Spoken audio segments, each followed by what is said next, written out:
Well, good morning, everybody. And, my first happy responsibility is to thank all of you. And I mean that from the bottom of my heart. I know two things. One, how important it is to be communicating the faith to the next generation. Secondly, how hard it is today, especially with the rising tide of secularism and kind of indifferentism. It's always hard to teach young kids. It's always difficult. It's a challenge. But I think especially today, it's a challenge. So thank you. And I say that on my own behalf, but also on behalf of the church. What you do is supremely important. And God bless you for your willingness, to share the faith with young people. So good. What I want to talk about today, you know this. I've been beating this drum for a long time. To stop dumbing down the faith, to present the faith in an intellectually compelling way. And I say it, everybody, not just because, my background is in teaching and theology and philosophy. I say it because of my study of the unaffiliated. The last several years, I've been really paying a lot of attention to the surveys of the so-called nones, right? The N-O-N-E-S, those who have disaffiliated from religion. The numbers, I've shared them many times, are startling. 26% of our country right now would say they have no religion. It was 3% when I was a kid. So it's a tremendous increase, and it's worse among younger people. 30 and younger, the numbers go up to as high as 40%. And furthermore, the kids that you're dealing with, most of you, that's where the battle's being fought. That a lot of people are disaffiliating younger and younger. Now, as part of those surveys, something I've discovered is when they ask, how come you left?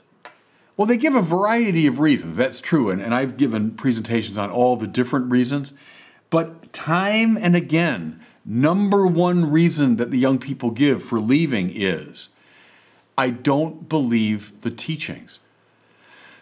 I don't believe the doctrines. Another way they put it is this: I never got my questions really answered. Now, again, there are other reasons they give for disaffiliating. It's not just this, but I'm continually impressed by the fact that number one reason is, for want of a better term, an intellectual reason. They were not intellectually satisfied by what they were hearing in our classes and courses. Now, again, everyone, please, don't misunderstand me. I'm not saying for a second that the whole thing should be reduced to, academics and to theological correctness. No. All the things that we do, and I'm talking here about forming young people in prayer, forming them in liturgy, forming them in a good community sensibility, forming them in retreat experiences, forming them through outreach to the poor and the sick and the marginalized. Those are all super important. So please don't misunderstand me as though I'm saying all that secondary. It's not. In fact, when you look at the surveys, many of the disaffiliated will say, I do fondly remember prayer experiences. I do fondly remember retreat experiences. And maybe above all, they'll say, I fondly remember when we were encouraged to do works of social justice. So those things remain of tremendous importance. Keep doing them, please. But can I suggest we should put a renewed stress on answering the questions that they have, is addressing some of the concerns that they say were not answered in their religious ed classes. And I want to make it now even a little more precise. I don't know if you guys know about the website Reddit, R-E-D-D-I-T. Well, Reddit is one of the most popular websites in the whole world, and it's a forum for the exchange of ideas and opinions. The people that use it are disproportionately younger people and probably disproportionately males over females. They'll say young men from 18 to 30, but generally it's younger people use Reddit. Well, Reddit has a feature, and my Word on Fire folks told me about this a couple years ago, called AMA. And AMA means Ask Me Anything. So people come on Reddit from different walks of life, and they'll say, I'm so-and-so, and they could be famous people, or they represent some walk of life, and they say, AMA, ask me anything. and then the debate ensues, right? So I was encouraged to get on there simply to announce myself as I'm a Catholic bishop who loves to engage atheists and seekers and non-believers, right? So I would be willing to bet most people, 98% of people on Reddit, didn't know who I am. But I announced myself that way. I'm a Catholic bishop that loves to engage seekers and non-believers. Well, I've done it twice now. First time, I was the number 3 most popular Reddit in the whole year. I was right after like Bernie Sanders and Jordan Peterson, no kidding. The second time I did it, I was number 2 in the country after, I think, Bernie Sanders. Now, again, I'm saying it not because they know who I am. I'm sure they didn't know who I am. But that a religious person came on this website frequented by young people and said, hey, ask me anything. And it proved to be massively popular. Now, massively obscene, massively, obnoxious and all that too. Believe me, you're going to hear everything on Reddit. But I got, in both cases, like tens of thousands of questions, observations, etc.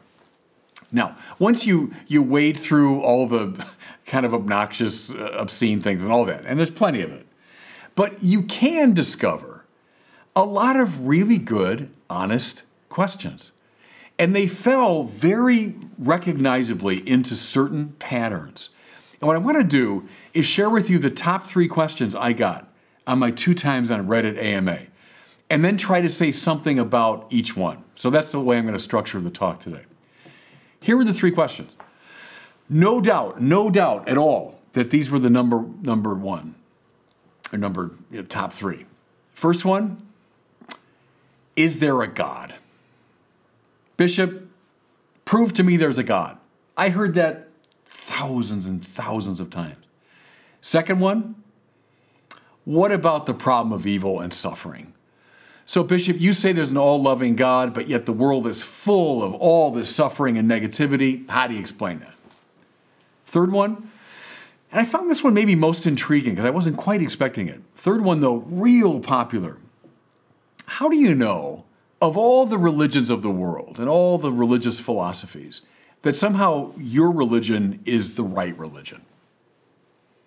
You can check it, by the way. I think you can still find, I don't know how long they're up there, but just look it up on Reddit. Look up my name, and you can find these streams of questions, and you'll find these are the top 3. So what I want to do now in just this brief time, and I hope I have a chance to engage you too, is just say something about each one of these 3 leading questions, because trust me when I tell you, the young people you're dealing with, they got these questions. They got these questions. Okay, so first of all, God's existence. Is there a God? I can't tell you how many times I heard it. Show me there's a God. Prove to me that God exists. And boy, how many times did they say something like, and people just told me when I was growing up, just believe it. Just have faith in it. And they told me that is not enough. That did not satisfy me. But one thing that really struck me, I don't think I one time on Reddit saw anybody engaging any of the famous arguments for God's existence. Even though, gosh, in our tradition, as you well know, there are a lot of them. There's a book I just read recently, and it was dealing with about 24 of the classical arguments for God's existence that people have developed over the centuries. But on Reddit AMA, not one kid ever said to me, oh, and by the way, I listened to this argument, and here's why I don't agree with it. No, it's as though they'd never heard of them. It was just a matter of this kind of kooky belief that my teachers proposed to me, and there's no good reason for it, and I don't get it. So that struck me as interesting that somehow we, and by we here I mean all of us involved in religious education, Catholic, Protestant, Jewish, everything else, that somehow we have not communicated well to our young people that there is a very richly intellectual tradition around this question. So I said there are 24, there are many more than that too. Can I just explore with you 2 approaches to God? And my starting point for each one is going to be something that I think young people find especially compelling. So let me just talk about 2 of them. The first one begins with the sciences. And I'm being purposely a little bit provocative here because, boy, one thing you hear from the young people is, well, science disproves religion. You know, religion makes all these kooky claims, and then science came along, and boy, it's got, empirical analysis, and it forms hypotheses in a responsible way. It does experiments, it draws conclusions. We have testable results, and the sciences have produced the technology. It's working right now for all of us. But from the iPhone that every kid has in his pocket, it's produced a technology which has made life so much richer and better and more comfortable. And so, heck, the sciences seem great. And haven't they disproven religion? And they look at religion, and again, I heard this like crazy on the Reddit forum. These old texts from the ancient world that seem so crazy and contradictory, and so much has been debated and unresolved and murky. So you get that. Religion seems kind of shaky and ancient and questionable. And then the sciences seem so smart and testable and beneficial. So if it's a war between religion and science on those terms, guess who's going to win? And the kids say it all the time. Science is better than religion. Science disproves religion. Okay. And I've talked about this I can't go into all the details about religion and science. But what I want to do here is to start actually with the sciences. Start at the very heart of all the sciences. What is the basic assumption? And I would call it, everybody, frankly, a mystical assumption that stands behind all the sciences. Whether it's psychology, it's biology, it's chemistry, it's physics, whatever it is, the assumption that stands behind all the sciences is that reality is intelligible. Fancy way of saying it can be known. It has a pattern that corresponds to the questing mind. Now think about it for a second. If the world was just a chaotic jumble, well, how would the scientists go out to meet it? With what kind of confidence? If the world was just chaotic jumble of nonsense, no scientific mind would go out to meet it with confidence. Rather, there's something like pattern, form, intelligibility on the grandest possible scheme and in every nook and cranny of the universe. In fact, isn't it interesting? I remember talking to my nephew. My nephew Drew is a really smart kid. He's a senior now at MIT. So doing the highest level, right, math and physics and all that stuff. And I said, Drew, what I find really interesting is that reality, as you're analyzing it, as an engineer now, corresponds to the most complex mathematics. As you're analyzing the world, so you can build bridges and build buildings and construct things and so on. Well, you're using the most sophisticated, complex mathematics to do that work. Well, why does it work that way? Why would that complex mathematics correspond to the real world that you're dealing with? Where does the order, pattern, and intelligibility of the world come from? Einstein said this. He has a lot of interesting quotes about kind of science and religion, but my favorite is this one. The most incomprehensible thing about the universe is that it's comprehensible, right? Because the more you stare at that, the stranger it becomes, right? Why should the world have these incredibly complex mathematical patterns of intelligibility? But it does, because otherwise the sciences wouldn't even get off the ground. Joseph Ratzinger, in his wonderful Introduction to Christianity, of course, Ratzinger becomes Pope Benedict XVI. Ratzinger says, the only finally satisfying explanation for the intelligibility of the world is some intelligence which has placed that patternness, that order, that intelligibility into things. Ratzinger observed something. I've always loved this. He said, our language gives this away. Because when we come to know something, we say that we recognize it. Right? I recognize the truth of that. Recognize, recognize. Right? I think again what's already been thought. Now, in the beginning was the Word, and the Word was with God, and the Word was God, and through that Word all things came to be. The great claim of the Bible is the world is not dumbly there. The world is intelligibly there because it has been spoken into being. Don't literalize that language. That's beautiful high poetry to express what I've just been describing. The world's not dumbly there. It's not chaotically there, but rather it's intelligibly there because it's been known into being by a great primordial intelligence. Another thing that's interesting, everybody, many have pointed out, Ratzinger included, it's no accident that the modern physical sciences that we all honor and reverence as we should, emerged when and where they did, which is to say, out of the great Christian universities of Europe. They came out of a thought world that took for granted creation. The idea that all of reality has been stamped by a primordial intelligence. And look at the first great scientists, almost without exception. They were all devoutly religious people because the sciences came up out of that matrix. I'll leave you just with this quote from Paul Davies. Paul Davies is a very interesting Australian physicist, high-level physicist, but writes a lot about science and religion. He wrote an article where he was kind of tweaking the noses of his scientific colleagues. And his simple question was this: where do you think the laws of nature come from?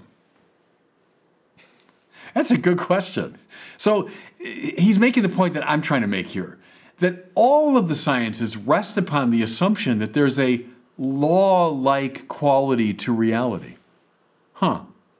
Where's that come from? How do you explain that?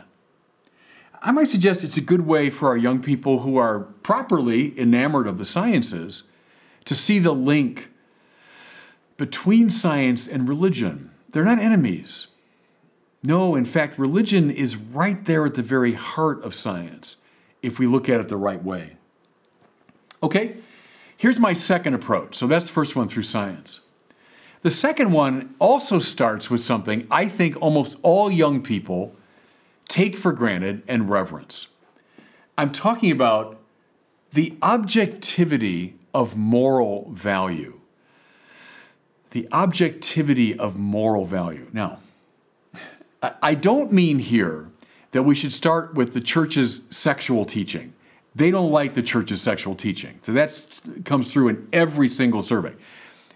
I'm not saying the church's sexual teaching is wrong. I don't think it's wrong. But the young people don't like it. So I wouldn't recommend starting with that. However, almost without exception, they do like the great values of social justice, don't they?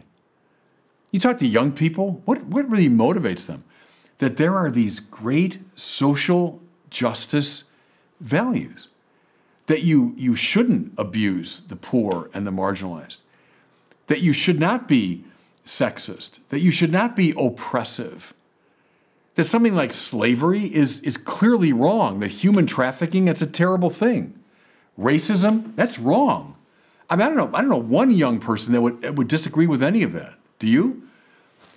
Well, what they're acknowledging is there's an objective moral value involved there. If you were to say, no, I think morality is just a question of, your subjective opinion. So, yeah, you think slavery is a bad thing, but if someone else thinks slavery is okay, well, that's all right. We should be tolerant and inclusive. I don't know one young person that would say that. Do you? Or, sexism, sure, I think that's wrong. It's my subjective opinion. But someone else, they might think, no, sexism is fine. Would they buy that? Or, the Nazis, sure, I think that's a terrible thing what Hitler did. But, if that was the consensus of the people of that time, who am I to tell them when they're wrong?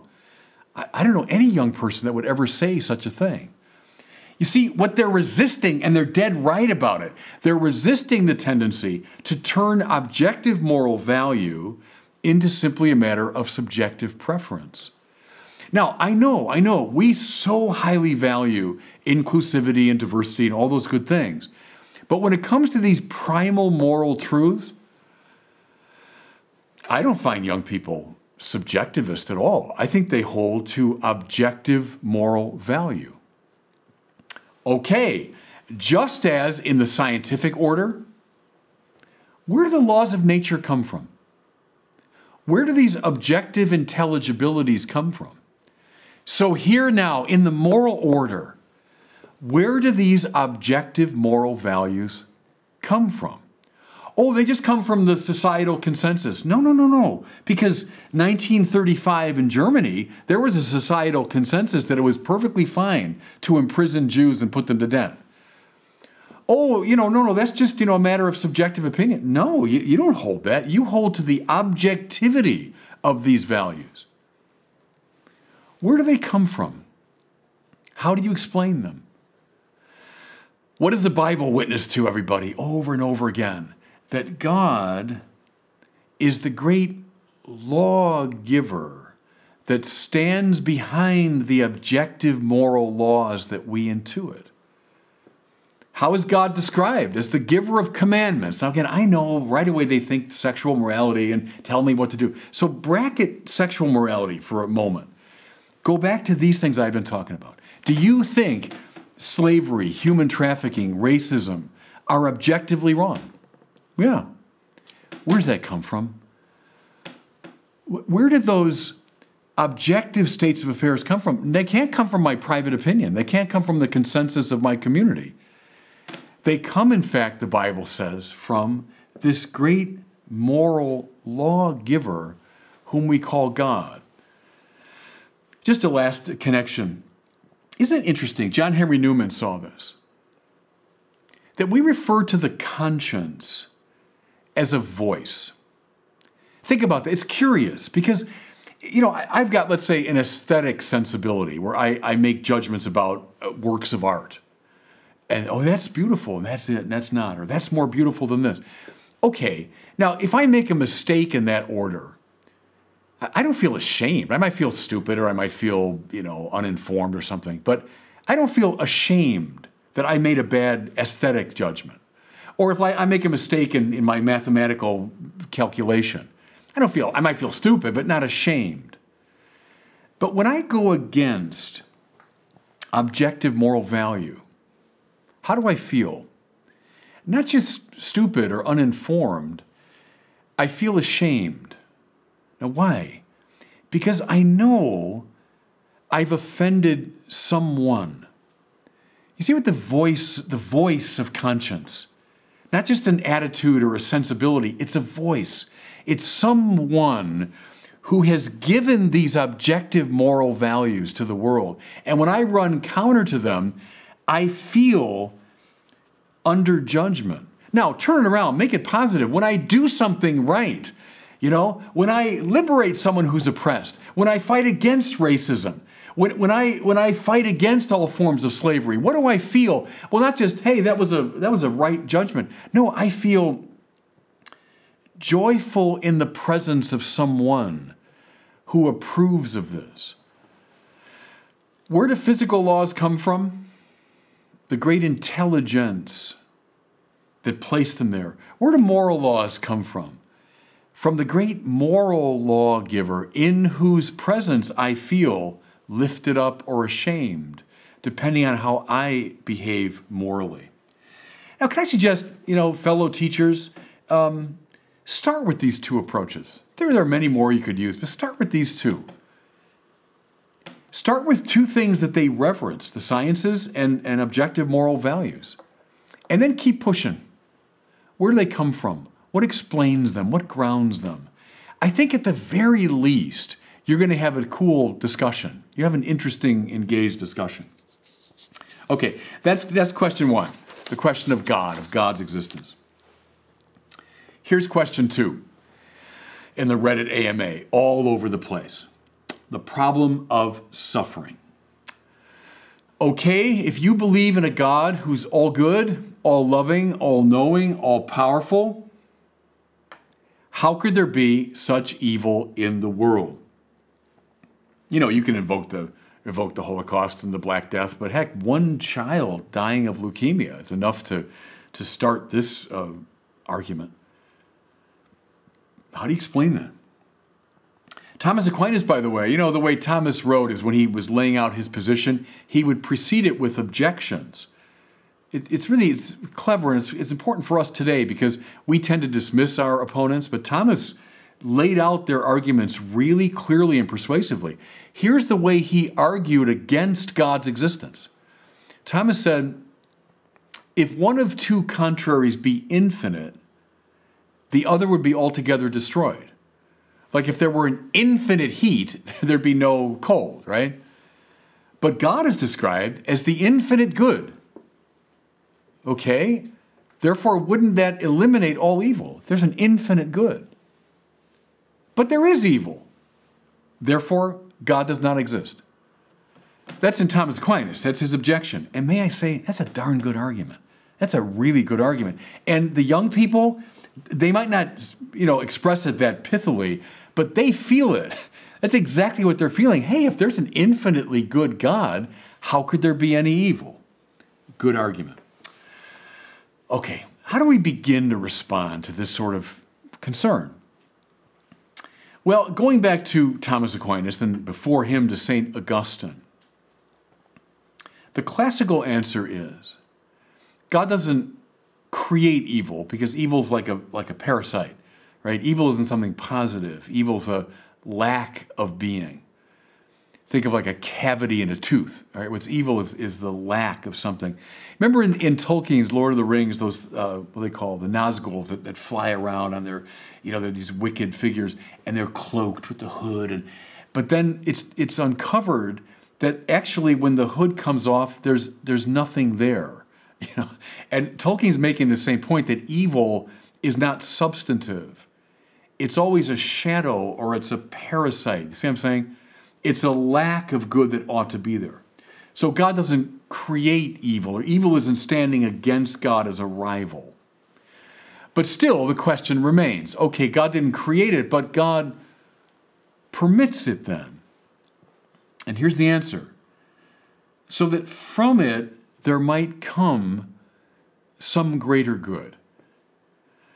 That's the principle. God permits evil and suffering so as to bring out of them a greater good. Now, can we see this sometimes in life? Yeah, sometimes we can pretty easily. So think of someone, boy, they wanted that job. They were really trying to get that job, and they interviewed for it, and they prayed for it, and they didn't get it. And they were bitterly disappointed.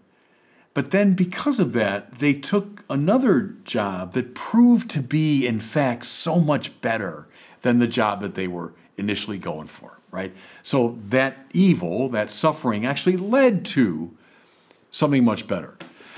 Or I've known this in my pastoral experience. Someone, boy, they wanted to get into that university. That's the one I want. And I applied for it, and I wrote the essay, and I hoped and I prayed, and then I didn't get into that university, which is what I wanted with all my heart. And I was bitterly disappointed and angry. But then I went to another school, and at that school, I met the woman who became my wife, who's been now the center of my whole life, the mother of my children. And if I had gotten into that first university, I never would have had that experience. Okay, and we can all multiply stories like that, where we do see the principle that sometimes evil brings about a greater good that wouldn't happen otherwise. Or people, we know this pastorally, that go through tremendous suffering, physical suffering. But out of that suffering comes a deeper sense of God or of compassion. So yeah, my point is we all get that principle. At the same time, let's be honest, often we don't get it. Often suffering just seems dumb, that it doesn't lead to something better. It just seems like dumb suffering. We can't see, oh yeah, because of it, something great happened. Does that undermine the argument? No, and here's why.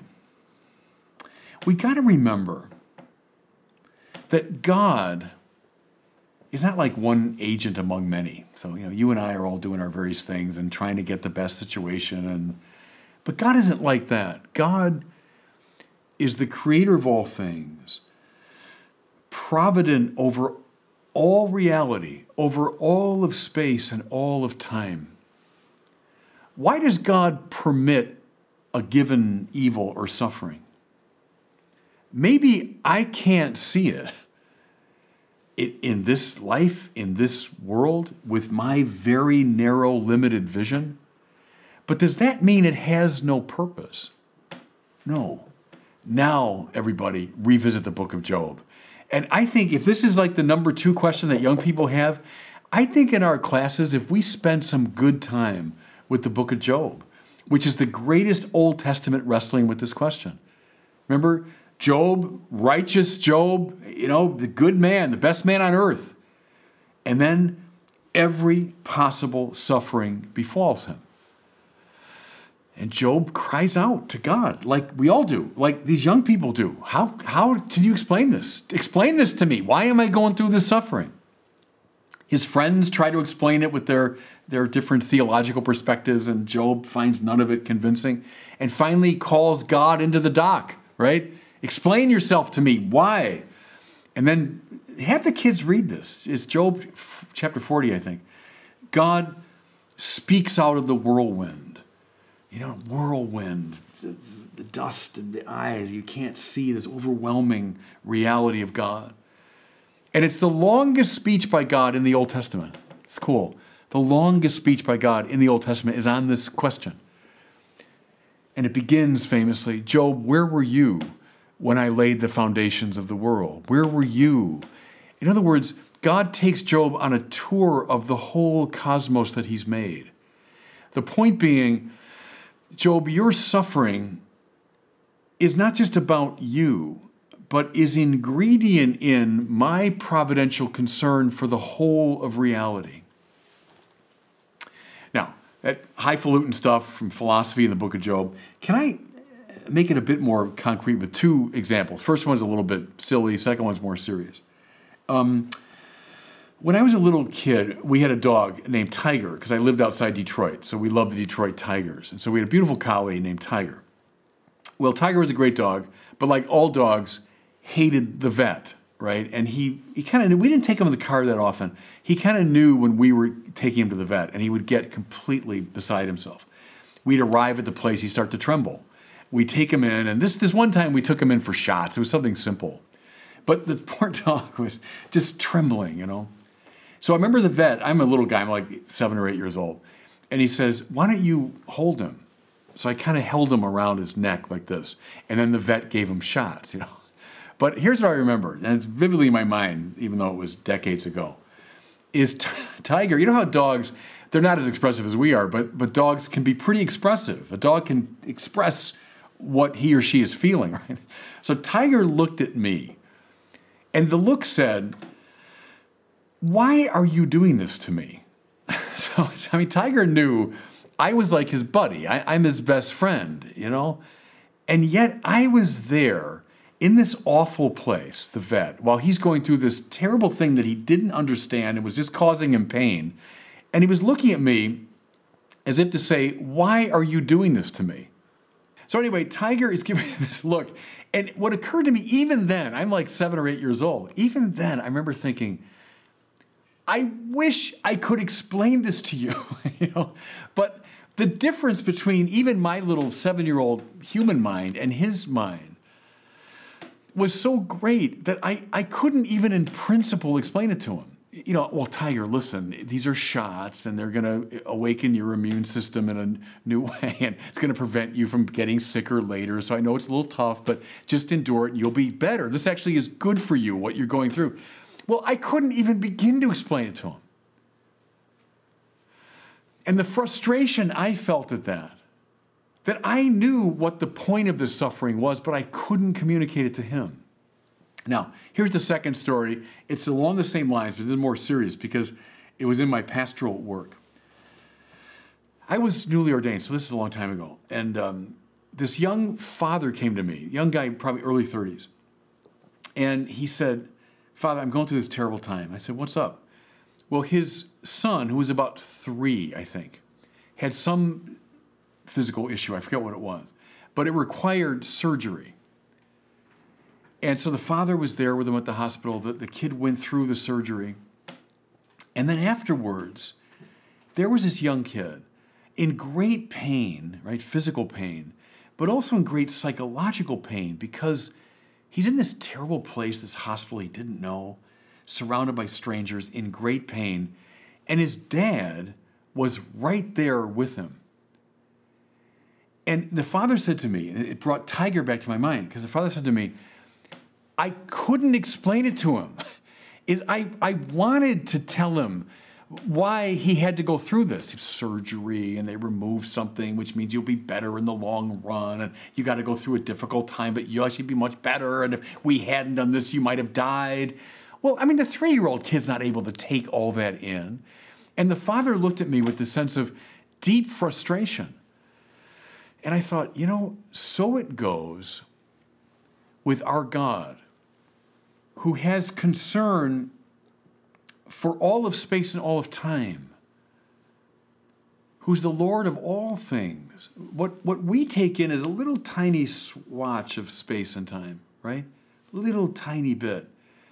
From our perspective, yes, indeed, some suffering just seems like dumb suffering.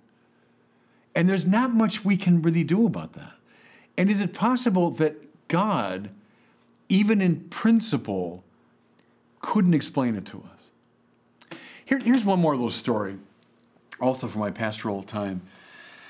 I was helping out at a parish near Chicago, and every week, practically, I would see this family, the parents, about 5 kids.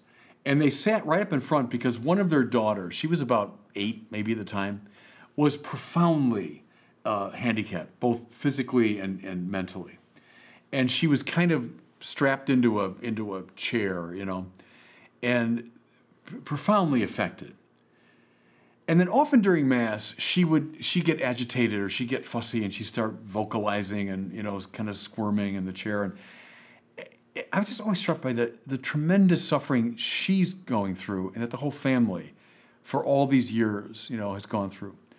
But the person I noticed alongside the young girl was her brother, who was, I think, a bit younger than she, maybe like 7.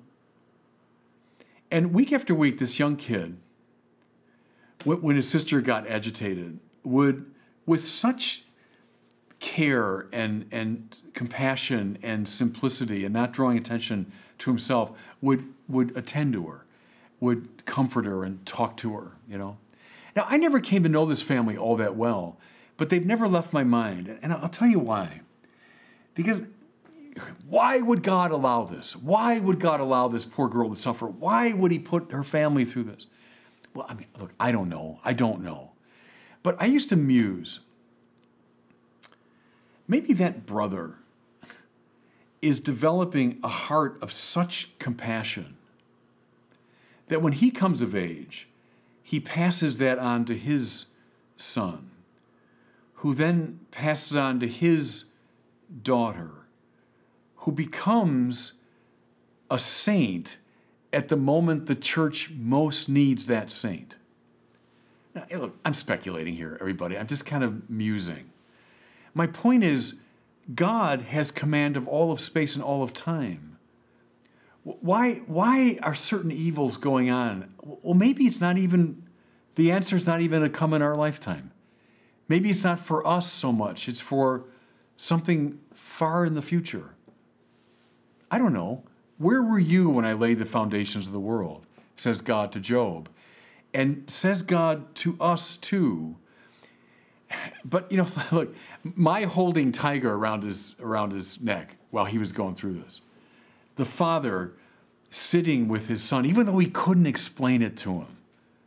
That brother caring for his sister, even though he couldn't explain it to her. Our God is like that too. Maybe not able to give the answer that we want and need, but present to us in compassion as we suffer. It seems to me that's the answer, in quotes, the answer by our great tradition. Again, I'm not trying to solve this thing, but it might be a good way to engage the minds and hearts of young people is to address this question head on about suffering. Okay, I've been going on a little bit too long. Let me draw to a close a little more quickly with number 3. The third question they asked over and over again, well, why be a Christian? So, come on, Bishop, aren't there, hundreds of religions, and they're all good, and, we're all climbing the holy mountain by different routes, and so you got your path, but other people have their paths, and, who are you to be saying your religion is right?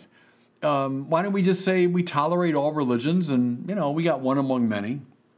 Well, as I say, this is a huge value today, as we all know. Inclusivity and tolerance and diversity is a huge value.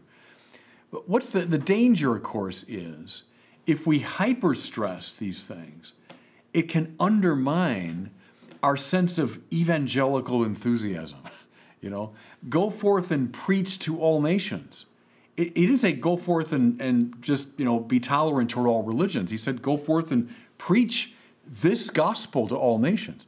Now, mind you, never in a violent way, never in a way that's disrespectful. Vatican II clearly teaches there are elements of truth and goodness and beauty in all the great religions. That's certainly true. I don't deny that for 1 second.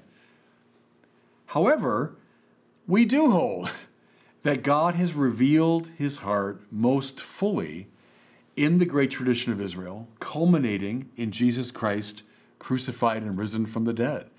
And this is the great message that God wants the church to communicate to the world. And so it does matter that we're Christians. And let me just try to articulate that in terms of a few simple points. Christianity claims, first, a personal God. Now, I know that can seem kind of obvious, but it's not. You look at the great religions and spiritualities and religious philosophies of the world, by no means do they all hold to a personal God. Very often God is portrayed as a force or an energy. Think of Star Wars. Star Wars expresses an old philosophical perspective. Go east of the Suez, as Joseph Campbell said, and you'll find a very impersonal sense of God. Christianity holds, no, God's not a force or an energy, but a person with mind, will, purpose, freedom. Secondly, and relatedly, Christianity is not the story of our quest for God. Go to any bookstore, go online, you'll find 1 million titles, all about the human quest for God. Fine, good, there's something to that, obviously. But Christianity, biblical religion, is not primarily about our quest for God. Ho-hum, finally. As though God is kind of dumbly out there and then we just have to go climbing up toward him. No. The Bible is the story of God's quest for us.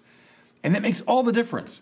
That's a qualitatively different approach to religion. It's about God coming after us. It's about the hound of heaven, right? Running after us as we run away from God. God is not like just the holy mountain waiting for us to climb. It's like the mountain's coming after us, But it's the personal God who is actively seeking a relationship with us. That's a different texture. That's a unique texture in religion. Thirdly, and relatedly, Christianity is not a religion of karma. It's a religion of grace. And I'm making kind of a broad distinction here, but you know what I mean. Religions of karma, and karma is a great principle. Think of John Lennon's instant karma. Karma is a principle of justice and retribution. So, if some harm is done, it needs to be repaired. There's an injustice, it needs to be answered and set right. It's like a reestablishment of a cosmic harmony. And you'll find that in a lot of different religions, especially religions of the East. And again, I like karma, and you'll find some of it in the Bible. That's true. There's some sense of karma or redressing a wrong or setting things right. But the Bible is not primarily a karmic religion. It's a religion of grace. What do I mean? I mean the personal God who's after us, loves us even when we don't deserve it. is not just a God of justice, but is a God of superabundant love. Gratia is a free gift beyond what we deserve, beyond what we merit. And fourthly, and relatedly, Christianity is a religion of incarnation. So watch the trajectory here. The personal God who's looking for us, who loves us when we don't deserve it, loves us, what does John 3:16 say? God so loved the world that he gave us his only son. God's gracious love is so intense that God becomes one of us. The Word became flesh and dwelt among us. Now, why? So that we might be divinized. The church fathers said in their Latin, Deus fit homo ut homo fieret Deus. That means God became human that humans might become God. Now, say what you want about that. We could debate it, true or false, but that's a unique claim, everybody. There's no philosophy of religion, there's no other religion that makes a comparable claim. That the personal God who's after us and loved us so graciously that he became one of us that we might share in his life. Now, again, we can debate that. And you can say, well, I think that's crazy. But I don't know. That's a distinctive religion. That's a distinctive view. And I'll be honest with you, I speak now as an evangelist. If there's a more compelling religion than that, I'll join it. As far as I'm concerned, the personal God of gracious love that runs after me and becomes human so that he might draw me into his life, that's a pretty exciting message. In fact, that's the greatest humanism ever proposed by any religion or any philosophy in human history. God became one of us that we might become divine. I think that's a message still really worth propagating. And that's the answer to that question. Well, why be a Christian among all the religions? I don't know. To me, it's a pretty cool religion, Christianity, and it's worth proclaiming. Okay, I'll draw to a close there. Answers, responses anyway, or let's say the beginning of a good conversation about the three questions that seem to preoccupy young people the most. God bless you all. Thanks for listening. Amen. Thank you, Bishop. Incredible. You. We do have time for a few questions, so Good. I would invite everyone, if you have a question for Bishop on the topic that he shared or about teaching. I know we want to ask him questions more about 6 or 7-year-old Bishop Barron, but let's not do that. Let's stay on topic and just put those in the chat box, and we'll get to those.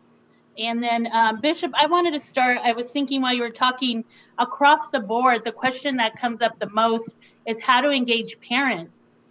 Because a lot of times the children, no matter what age, get on board, but it's parents who are uncatechized or who have been away from the church for a while. So what would be your advice for all of us engaging parents? Yeah, first of all, I totally agree with that. I mean, that getting parents on board is essential. I would suggest they got the same questions, I bet. These top 3 questions, I bet every parent's got them too. And you say correctly, Teresa, that a lot of the parents who become either disaffiliated or just kind of maybe, bored with religion, I think stir them up with these 3 questions. I bet they've got them. And maybe start a good discussion with them around them. Here's something else. Do you guys know the work of Christian Smith? He's a professor at Notre Dame in the sociology of religion. And he's been studying this question of the nuns for a long time. He said once to us, I invited him when I was chair of the bishops' committee, I invited him to come and talk to us. And he said, one of the biggest changes is young people don't talk to their parents about religion. Now, I remember my mother, and I talked to my mother this morning by FaceTime. She's now in her upper 90s, still going strong. But I remember vividly, when I was a little kid, I'm like 10, 12 years old, my mother and I talking about religion. Now, my mother was a faithful Catholic, went to Mass on Sunday, but she loved talking about God, heaven, sin, grace. And I remember as a little kid talking to my mother about that. And my mother wasn't super pious and religion on her sleeve, but it was like just a natural part of her life. Christian Smith says young people and their parents and their friends don't talk about religion. And that's a real problem. So how about engage these same questions with both parents and children and get them talking to each other about them? Absolutely. Who would you say, besides your mom, was like a great teacher of the faith to you? Who sticks out? Well, I'm sure you have a whole list. Father Tom Paulson, who's still alive, he's also, I think, in his upper 80s or early 90s. He was a professor at Fenwick High School when I was a kid. I was 14.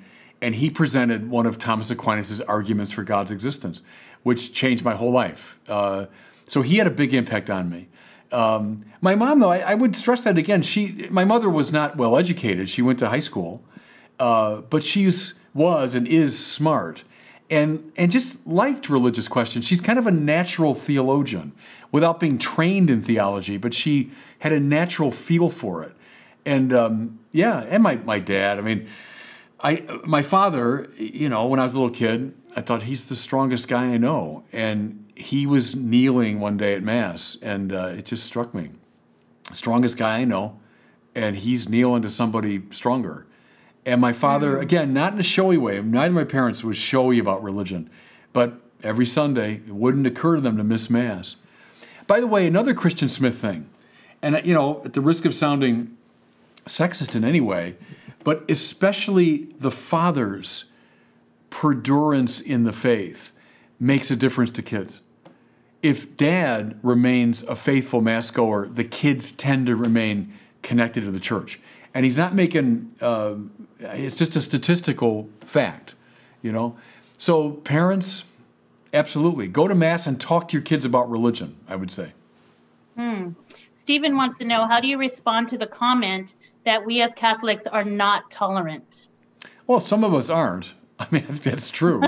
And we always should be. Again, but tolerant, it's one of those kind of tricky words, isn't it? Always responding in love, never in violence, never imposing, only proposing. So by tolerance, I would mean all of that. But it doesn't mean indifferentism. I think it can shade into a sort of subjectivism or indifferentism, like, well, who really cares what you believe? You know, we're all trying to be good people. But that's too strong, you know? You can be evangelical without being intolerant, you know? You can be boldly a proclaimer of the faith without being obnoxious about it and imposing it. So there's a middle ground there. I've often said, you know, Teresa, that in our culture, the two extremes seem to be violence on the one hand and bland toleration on the other hand, as if those are the only two options. And I think that a very happy third option is religious argument and religious engagement. It doesn't mean I'm attacking you or I'm trying to impose myself on you, but it also doesn't mean I'm just kind of, who cares? No, let's talk about, how about we talk about these three things? And I'm convinced that Christianity has really good answers to all three. Okay, I'm not being violent. I'm not imposing it, but I am proposing it with energy. I think that's still a valid path. Absolutely. Anna wants to know, are there any books you might suggest that explain the three questions you went over? And I would like to add to that, any books in general for us just to go deeper into our faith and help us. Yeah, I'm trying to think these three questions in particular. On God's existence, the one I'm referring to is kind of a hyper-technical book on the 24 arguments for God. You know, I think the works of Peter Kreeft, do you know Peter Kreeft? Kreeft. He writes a lot of really good substantive books, but are also pretty accessible, pretty easy to read. I'd recommend any of his things on God. You know, I mean, Word on Fire, we've tried to do a lot of things talking about these issues. I have a whole DVD series on the mystery of God. Maybe take a look at that. I just finished this book on the Creed. It should be coming out sometime next year. Might recommend that. But I think Peter Kreeft might be a good place to start. Richard wants to know, how do you prepare teachers to answer and embrace the questions? Well, how about we start with this? In other words, okay, here are the three questions. And I think that's pretty plain. Now, I've just given you a couple of suggestions. Start with those, and then have a good conversation. See what ensues. So someone says, yeah, I don't find that very convincing. Well, how come? And let's have a good argument about it. So, I don't know, start with the questions and maybe begin with the observations I've made here, and then see what follows. But don't opt for either, okay, let's impose it on people, or let's just blandly tolerate. Let's engage. So maybe start with these suggestions. And of course, everything I've said here today is something like new to me. It's all like just classical Catholic stuff, But start the conversation. Absolutely. A few more here. Anitra, can you give me resources for parents who need answers to hot topic questions for their teens and adult children? Yeah, a good book there, I'm just thinking of it, is Brandon Vaught, who works with us at Word on Fire, but Brandon also writes in his own name. And it's a book called Return. And it's all about how to bring people, especially young people, back to the faith who've wandered away. So go get that. Brandon, it's VOGT, Brandon Vaught, Return. That's a good place to start. Nancy says, in my school community, one of the biggest challenges is that our parents do not attend Mass, especially now with the pandemic, even in a normal setting. How can we motivate them to seek the sacraments and especially attend Mass? Yeah, tell me, please, because I'm bringing that up all the time. I worry about it. This is such a weird moment in the life of our church. We've never had this before. And I worry that people have been away for so long that they've been watching on TV, or maybe, a relative handful are going to our Masses outside now, maybe 100 or so. I worry about it. I do, because they're already staying away, a lot of people. We're already staying away from Mass, and then this thing happened. So I don't know. I'm wrestling with that too. I'm trying to figure it out. One suggestion I've made is everyone that comes, let's say to one of our Masses now, make a resolution that when the time comes, please God, sometime soon, when we can all come back to church, bring somebody that's been away for too long. Bring a family member, someone at work. But become a kind of a one-person evangelical crew and say, I'm going to find one or two and bring them back to Mass. But I'm still wrestling with that too. I'm not quite sure what the best answer is. Marta says, how do we get the male figure, the father of the family, to understand the importance of partaking in the walk of faith with their children? Yeah, tell them, first of all, that statistically it's true. And that, it just has a massive effect on the kids. So, I don't know, tell it, propagate it, explain it to people. But yeah, getting the parents involved is absolutely essential. It won't happen without that. I grew in my faith, and it's just, again, it wasn't so much explicit, it was more implicit, that I just knew it was very important to my parents. And when you're a little kid, your parents set the tone for your life in many ways. And so, yeah, of course you're religious. My mom and dad are. It was just taken for granted. But that's, I know, has changed a lot from the time I was a kid till today. And what are some rules of engagement to have a good, they put argument, but I would say conversation. Yeah, but you don't think, and I don't mind the word argument because I know it has this negative overtone like we're yelling at each other. But think of Thomas Aquinas is trading in argumentation. It just means making a case. It means, bringing your premises to bear, assembling your evidence, drawing conclusions. It's having a rational conversation. That's what an argument is, So teaching people how to have a good argument without becoming rancorous or without just giving up into like bland toleration, that's something we can really teach our young people, how to do that. One thing is to begin with their questions. That's what I did today, right? As I listened for days to these people on Reddit, and okay, I heard your questions. You think of Jesus now going to Emmaus, and hey, what are you guys talking about as you go? That's a really good evangelical starting point. He didn't start by preaching. He got there, mind you, but he started by, hey, what's on your mind? What are you guys talking about as you go? So what are you talking about in religion? These three. Is there a God? Why is there suffering? Why Christianity? All right, good. Now let's keep talking, But start with their questions. Last question. What is your drink at Starbucks, Bishop? I don't go to Starbucks that often. I like coffee a lot. In fact, I do have Starbucks at my house. We have the little Keurig machine, and I got Starbucks coffee.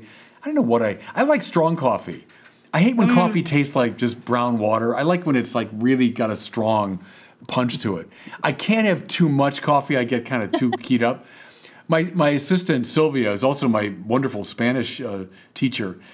During all these Zoom meetings, I've been all this time in my office, and she's learned to bring in, she has this kind of, we call it café especial that she makes for me. I don't know what she puts in it, but it really packs a punch, and it keeps me awake during all the Zoom meetings. So I do like coffee, yeah.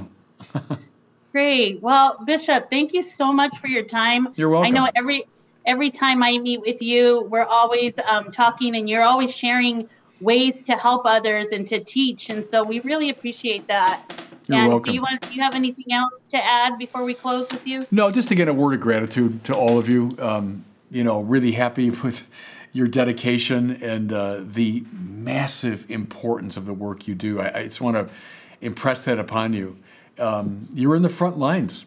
And this is one of the key battles going on right now in the life of the church, is the disaffiliation of our young people happening at the age that you're dealing with. And so to be mindful of that, and if this helps at all, to say, okay, I do understand the questions you have.